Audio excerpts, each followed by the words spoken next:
जय हिंद दोस्तों कैसे हैं आप। उम्मीद करता हूं कि आप अच्छे होंगे। दोस्तों जो मेरा आज का वीडियो है ये है डिफेंस पेंशनर पे। दोस्तों जैसा आपको पता है कि आज कोर्ट में हियरिंग थी ओआरओपी पर, तो ये कंप्लीट नहीं हो पाई। तो कल दोबारा हियरिंग है कोर्ट में ओआरओपी पे और आई होप कि कल ये निर्णय सुनाएंगे और हमें आगे तारीख नहीं मिलेगी। तो दोस्तों देखते हैं, भगवान से हम प्रार्थना करते हैं कि कल ये रिजल्ट दे दें ओआरओपी पर। दोस्तों जो कोर्ट में जो वकील होते हैं उनको सारे कागज दिखाने होते हैं न्यायाधीश के सामने कि किस तरीके से ओआरओपी पर क्या काम होने जा रहा है, किस तरीके से रिवाइज करनी है टेबल, सारी चीज़ें, कागज, चिट्ठे सब खोलने पड़ते हैं जज के सामने। कौन कौन से मुद्दे हैं ओआरओपी पेंशन टेबल रिवीजन के जो वकील को रखने चाहिए कोर्ट में, तो कुछ पॉइंट मैंने बताए हैं, ये मैं आपको समझाऊंगा लैपटॉप में। दोस्तों सिर्फ हमें ओआरओपी का फैसला ही हमें मंजूर नहीं करना, जो ओआरओपी में पेंशन से रिलेटेड समस्याएं हैं उसको भी दूर करना है। तो दोस्तों ओआरओपी 2 जब रिवाइज होगी टेबल, जब निर्णय आ जाएगा, तो दोस्तों सब चीज हमें देखनी है कि जो भी जवानों की मांगे थी, जो भी प्रॉब्लम थी पेंशन से रिलेटेड, वो ओआरओपी 2 में सही हुई या नहीं हुई। एक सबसे बड़ा मुद्दा ये भी है, खाली ओआरओपी रिवीजन ही हमारा मकसद नहीं है। जो पुरानी ओआरओपी में पेंशन से रिलेटेड दिक्कतें आई हैं अभी तक, क्या वो सॉल्व हुई या नहीं हुई नई ओआरओपी में, सबसे बड़ा मेन रीज़न ये है।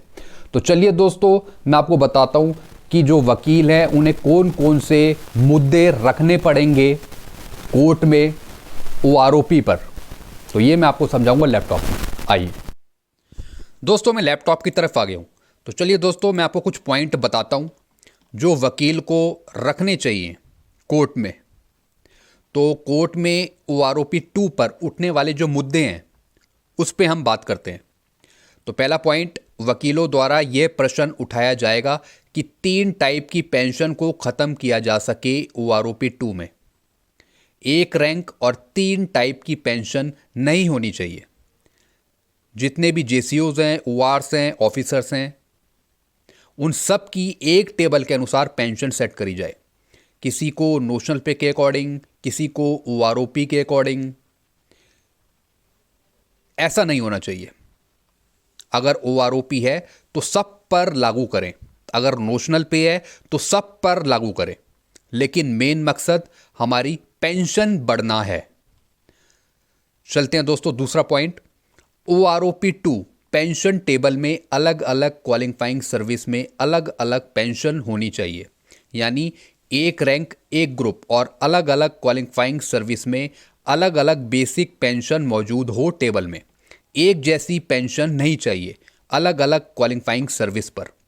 दोस्तों जैसा आपको पता है कि 2014 की जो ओआरओपी टेबल है उस पर आपने देखा होगा कई रैंक में क्वालिफाइंग सर्विस तो अलग अलग है, लेकिन बेसिक पेंशन एक मौजूद है। कई सालों में उन्होंने बेसिक पेंशन एक ही मौजूद कर रखी है। तो दोस्तों वो अलग अलग होनी चाहिए, क्योंकि जैसे जैसे क्वालिफाइंग सर्विस बढ़ती है वैसी वैसी बेसिक पेंशन भी बढ़नी चाहिए। चलते हैं दोस्तों आगे। थर्ड पॉइंट, 2014 की ओआरओपी से बिल्कुल अलग ओआरओपी 2 टेबल होनी चाहिए। Weightage of service oblique average के अनुसार पेंशन सेट होनी चाहिए नई टेबल में, यानी ओआरओपी 2 में। एक ये पॉइंट उठाना चाहिए वकीलों को कोर्ट में। ओआरओपी 2 में टॉप अप स्केल के टॉप अप अमाउंट को लेकर पेंशन सेट होनी चाहिए। अलग अलग रैंक के 5th सीपीसी के पे स्केल से टॉप अप अमाउंट उठाकर पेंशन सेट होनी चाहिए ओआरओपी 2 में। यह बिल्कुल जेन्युइन मांग है दोस्तों जवानों की।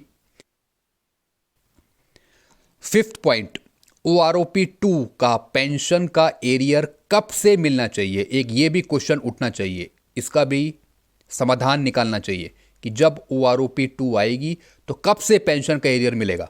जब से ओआरओपी 2 का गठन होना था यानी 2019 से मिलेगा, या फिर जब से 7वां पे कमीशन आया 1/1/16 से, या फिर जब से मिलेगा, या इसका एरियर नहीं मिलेगा क्योंकि ये अभी लागू। तो दोस्तों ये आप अपनी राय दे के हमें बताइए कि जब OROP 2 आएगी तो कब से पेंशन का एरियर मिलेगा या फिर नहीं मिलेगा, 2019 से या फिर 1/1/16 से, कब से मिलेगा या फिर नहीं मिलेगा, ये आप बताइए दोस्तों। तो क्या इसके बारे में भी चर्चा होनी चाहिए वकीलों द्वारा कोर्ट में। अब है दोस्तों छठा पॉइंट, ये बहुत ही इंपॉर्टेंट है। जितने भी JCU हैं, सूबेदार साहब को ऑनरी रैंक का पेंशन पर फायदा मिलेगा, सबसे इंपॉर्टेंट क्वेश्चन। तथा OROP 2 में अलग से ऑनरी सूबेदार मेजर की पेंशन ऐड होगी, इस पर भी चर्चा होनी चाहिए कोर्ट में। जैसा कई सूबेदार साहब हैं जिन्हें ऑनरी मिला हुआ है लेकिन पेंशन मिल रही है उन्हें सिर्फ सूबेदार की, तो वो चाहते हैं कि अगर हमें ऑनरी का मानद रैंक प्रदान किया है तो हमारा भी अलग कॉलम होना चाहिए पेंशन का, और वो किसका होना चाहिए, ऑनरी सूबेदार मेजर का। ये एक क्वेश्चन उठना चाहिए, यानी OROP 2 में एक अलग से पेंशन कॉलम होना चाहिए, उसमें ऑनरी सूबेदार मेजर का एक अलग पेंशन कॉलम होना चाहिए, और सूबेदार साहब को जिन्हें ऑनरी ग्रांट हुआ है उन्हें मिलनी चाहिए पेंशन ऑनरी सूबेदार मेजर की क्वालिफाइंग सर्विस के आधार पर। तो इसके बारे में भी डिस्कशन होना चाहिए वकीलों द्वारा। आगे चलते हैं दोस्तों, इक्वल MSP भी इसी टेबल में लागू होनी चाहिए। जो भी इक्वल MSP का मसला है, जो भी चीज़ें हैं, वो आप इसी टेबल में लागू करें OROP 2 में। जैसे एग्जाम्पल के तौर पे मैं आपको समझा रहा हूँ, 15,500 एक ऑफिसर्स की, 5,200 JCUs और OR की, तो इसका डिफरेंस 10,300 और इसका आधा कर दिया तो 5,150, यानी इस अमाउंट को लेकर MSP इंक्लूड करके पेंशन सेट होनी चाहिए, सबकी इक्वल MSP होनी चाहिए। तो एक ये पॉइंट। आठवां पॉइंट, OROP 2 पेंशन टेबल में 7 CPC का पूरा बेनिफिट मिलना चाहिए। ये बात कोर्ट में वकीलों द्वारा डिस्कस होनी चाहिए। 7 CPC के अनुसार पेंशन टेबल बनानी चाहिए OROP 2। आगे चलते हैं दोस्तों, 9th point, OROP 2 pension table में बेसिक पेंशन डबल होनी चाहिए ताकि पेंशन 7 CPC के अनुसार मिल सके। चलते हैं दोस्तों आगे, 10वां पॉइंट, जवानों की सर्विस कम होने के बाद भी उन्हें 7 CPC का एक्चुअल बेनिफिट मिलना चाहिए। जैसा आपको पता है जवानों की सर्विस कम होती है, लेकिन सर्विस कम होने की वजह से जब वो रिटायर हो जाते हैं तो उसके बाद भी उन्हें एक्चुअल में 7 CPC का बेनिफिट मिलना चाहिए। आगे चलते हैं दोस्तों, 11वां पॉइंट, OROP 2 में उनकी बेसिक पे के अनुसार पेंशन सेट नहीं होनी चाहिए, बल्कि बेसिक पेंशन के अनुसार पेंशन सेट हो, क्योंकि जवानों की क्वालिफाइंग सर्विस इतनी नहीं होती जिससे इनकी बेसिक पे बढ़ सके। दोस्तों इतनी क्वालिफाइंग सर्विस अगर इनकी नहीं होती तो फिर बेसिक पे भी इनकी इतनी नहीं बढ़ पाती, तो इससे अगर ये आधा करके पेंशन लेते हैं तो इनकी कम पेंशन बनती है। चलते हैं दोस्तों आगे, 12वां पॉइंट, अच्छी उम्मीद के साथ एक अच्छी OROP 2 पेंशन टेबल का इंतजार कर रहे हैं जवान। दोस्तों ये एक इंपॉर्टेंट नोट है, अच्छी उम्मीद के साथ एक अच्छी OROP 2 पेंशन टेबल का इंतजार कर रहे हैं जवान। जय हिंद, भारत माता की जय। तो दोस्तों ये पॉइंट थे जो वकील द्वारा डिस्कस होने चाहिए कोर्ट में। दोस्तों ये है आज का रिजल्ट, आप देख रहे हैं यहाँ पे 15/2/2022, honourable justice Chandrachud Singh, honourable mister justice Suryakant and honourable mister justice Vikram Nath, इनके अगुवाई में आज हियरिंग हो रही थी। तो दोस्तों अब ये कल होगी, जैसा कि आप देख रहे हैं नीचे स्टेटस और स्टेज में। Motion hearing top of the list. दोस्तों मोशन हियरिंग का मतलब क्या होता है आपको पता है? दोस्तों मोशन हियरिंग होती है कि सब कुछ कागज वगैरह जितने भी कागज पत्र हैं वो सब वकील न्यायाधीश के सामने बताता है, दिखाता है, तब ये हियरिंग सुनी जाती है। एक तरीके की फिजिकल हियरिंग आप बोल सकते हो। जितने भी सारे कागज पत्र हैं, जितने भी कागज हैं उस केस से रिलेटेड वो वकील प्रस्तुत करते हैं न्यायाधीश के सामने, जज के सामने, तब उस पर चर्चा होती है।